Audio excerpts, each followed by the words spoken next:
If you're in college or you know someone that's in college, there's a high probability that most of their day is spent doing one thing: studying. You wake up, study. You get back from class, study. It's 1 a.m. on a Friday night and you're lonely, so you text that one person, and what do you ask them to do? Study. Well, maybe. So today I'm going to be doing a deep dive on all of Northeastern study spots. From the big, obvious ones that everyone knows to some secret spots that we're all going to explore later. I'm going to rank them all out of 10. 1 out of 10 being the worst, 10 out of 10 being the best. And by the end of this video, you'll get to see what Northeastern's best study spot is. Just as importantly, you'll know what the worst study spots are, and you don't want to go to them because they suck. And if you're new to campus or you know someone who's new to campus, make sure to pay attention. All right, so we're starting off with the dorms.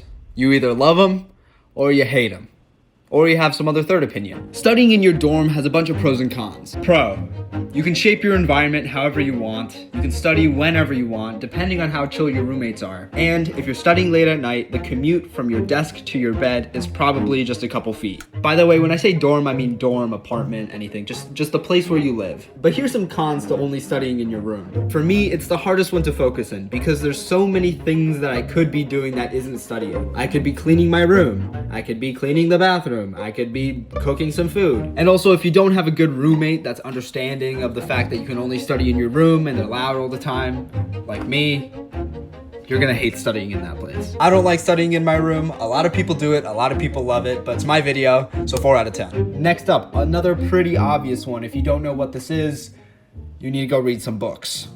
So Snell Library has 4 floors. Since most people study in Snell, let's go floor by floor. Starting with the first floor. If you're studying there, you're either performative or you're a psychopath. Nobody studies on the first floor. The only reason to be on the first floor is to be either printing or walking in and out of the library. Or you're there against your will for a group project or something. That's fine.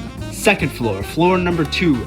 Great floor. Oh my goodness. Good for a little bit of conversation if you're going with a couple friends. Also, if you want to lock in, great floor to do that. And if you don't want a lot of natural light because you find that distracting, there aren't as many big windows and it's perfect for you. Definitely the best floor plan if you like finding a little corner by yourself and just studying for a couple hours. Floor number 3. The only reason to go to this floor is if there are no other spots open on the other floors. That doesn't mean it's terrible, it's just no one's first choice. They would be the worst kickball player on the team. That's floor number 3. They're the backup. They're the side chick. They're like that one friend that you go to when everyone else is occupied and you just need to talk to someone. It's great every once in a while. There's good lighting, good seating, but don't always go to this floor. Lastly, floor number 4. Lastly, 4 on the floor. We're going to the 4th floor. It's the best one. There's the most amount of seating. There's the most amount of natural light. If you like studying in individual pods, this floor has the most number of those. There's a silent study section where no one is allowed to speak. You know how many times I've used this section? So many, okay? I had to take organic chemistry. That class sucked, but silent study made it a little bit easier. Just a quick note on floor 4. Just because it's at the highest floor doesn't mean that it's the quietest. Normally, that's what that means at colleges. At Northeastern, no. Every floor is so freaking loud, it pisses me off. It actually makes me so mad. Sometimes I literally just want to punch someone in the face. Just like, you're making too much noise. This is the 4th floor. We're in the library. Like it's so annoying. Next up, we have EXP, one of my favorite buildings on campus. There's good seating. There's really good lighting. If you want to go with a bunch of friends, you can totally do that. And if you like drawing on the walls, like these walls, I can't draw on these walls. It's concrete with paint on it. But if I'm at EXP, they got whiteboard on the walls. I can draw on the walls and pretend I'm a 6-year-old child. And of course, I don't want to save any of my work. I would just want to dry erase it. Why are you drawing on the walls when you're studying? That makes no sense. Write it in a notebook so you can go to it later. Whatever. The vibes are there if you get a good spot. But there are some cons. It can be pretty distracting. There are robotics rooms everywhere and they're really interesting. And sometimes I take 20 minutes and I just look out and look at all the robots and see what all the engineering kids are doing because I'm drawing molecules and that's way more boring. Also, people talk a lot and it's pretty echoey in there, so you can kind of hear what's going on 2 floors below you sometimes. And lastly, if you don't like open study spaces, this is not going to be the place for you, let's be honest. Overall, I think 8 out of 10. Really good study spot. Next up is ISEC, and it's pretty controversial. The building looks fantastic. It looks like you're in a Dr. Seuss book. Look at this. It's amazing. There's open spaces, there's tons of floors. We're hosting a medtech conference here right now. I didn't even know this was going on. But here's the problem. A lot of these floors are being taken up by either research spaces or professors are using them for their offices. So it looks like there's a lot of space to study, but really it's not as much as you might think. If you get a good table there, great experience, but it's kind of hard to get a good table. If you're okay with studying on a couch and having a great view of Boston, go to ISEC. It'll be great. But if you don't like working on small tables with uncomfortable chairs, please don't go there. Leave some space for people like me. But there is one thing that kind of redeems ISEC and makes it really cool. If you get really lucky, there is a lecture hall there that they don't use that often. If you hit them at the right time, knock on the door, no one's in there, you can study in there. I've studied in there for hours, and it's incredible. It's insulated, no one else really goes there. It's quiet, it's dark, it's easy to focus. Oh my God.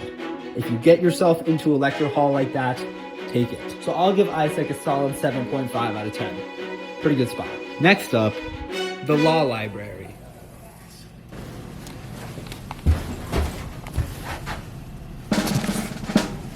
I don't think that many people know about this library because I don't hear people going there that often. It's for the law graduate students. Technically, you're not supposed to go and study there, but technically, when have I ever listened to those stupid rules? So we're going to the law library and studying. It is a bit of a hidden gem.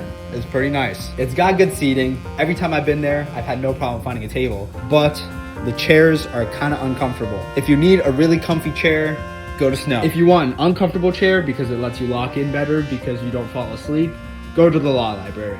It also looks pretty nice. It looks more like a traditional library than Snell does. Snell is like this modern thing. Law library, if you get a spot, I'll give it a 7 out of 10. If you don't get a spot, 1 out of 10. This next one, I don't even understand why people do it at all. It makes absolutely zero sense. If you are studying on the first floor of Marino Recreational Center, or Marino for short, you are insane. It's loud, it's smelly, there are people walking around everywhere, it's impossible to focus. Why are you studying at Marino? There is no reason to be studying at Marino.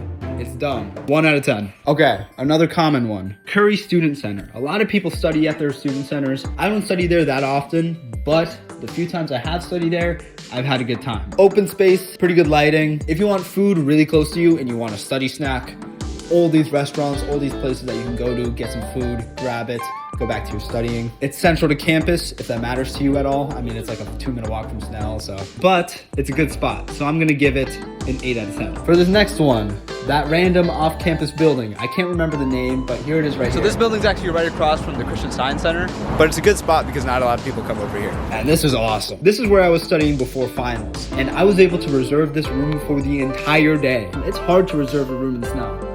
Not so hard on this off-campus building. It's cozy, not that many people know about it, so if you go there, you won't get disturbed. Con, it's a little far. If you live on the other side of campus, it's gonna be a hike to get over there. For those reasons, if it was closer to campus, 9 out of 10. Because it's so far, I gotta bump it down to 7.5. Cafes. A lot of people like studying in cafes here. There are a lot of cafes in the area. A lot of Tates, a lot of Dunkins.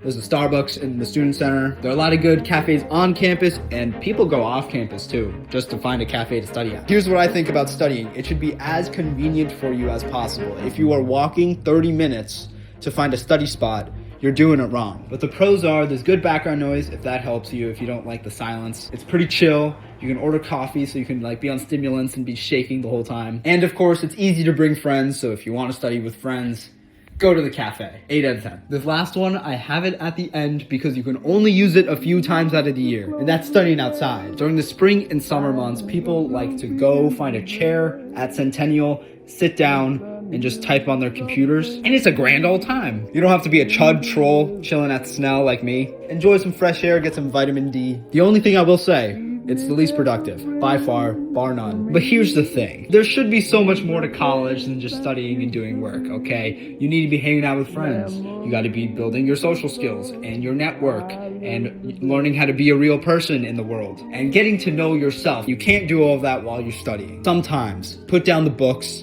and take a step outside. You might just have the best college experience ever. And trees whisper days ending, my